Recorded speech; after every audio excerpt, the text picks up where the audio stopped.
Hey everyone, Ken here with Couture, and today I want to show you the reverse watercolor technique. I learned this from other designers in our amazing designer studio group, and this has become my new favorite technique. So let me show you how to do it.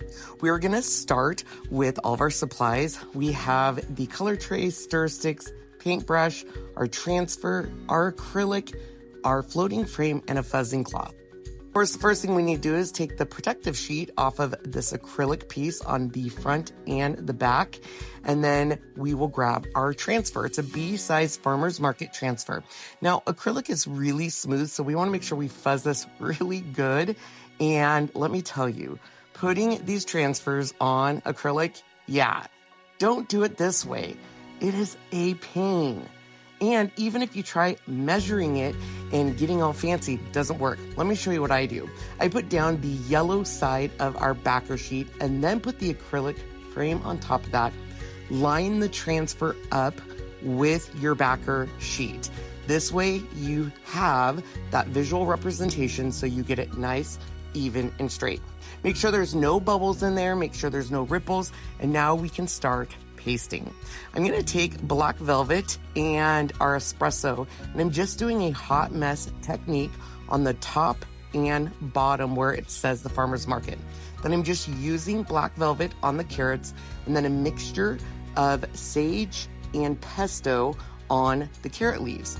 Now we want to dry this, and we want to dry it really, really good because we are going to be flipping it over as you see, and now we're going to start painting. Now, the way I paint is I actually grab all of our paintbrushes, I spritz a little bit of water in a color tray, then I dip it into the paste, water it down a little bit. You're going to go ahead and mix around your colors, and in between each layer, dry it. Now, this is really cool because the paint will build on each other, so you'll get this beautiful shading effect. You just want to dry in between each layer, so this way you can build up on it. But just look, once you do build it and put a foundation of white, it really, really pops. Just take a peek at that. Isn't that awesome?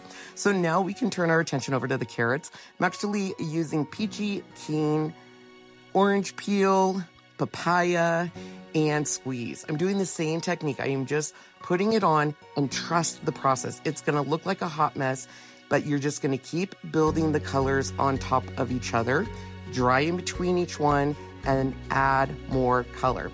Keep doing this, and I every once in a while will take a look at the front and see how we're doing. I'm also grabbing some of the greens and blacks on those carrot leaves. Now, what I love about this technique is it's easy to clean up. You can actually grab your detail tool, and because it's on acrylic, it just flakes right off. How cool is that? And look at that finished result. I absolutely love it.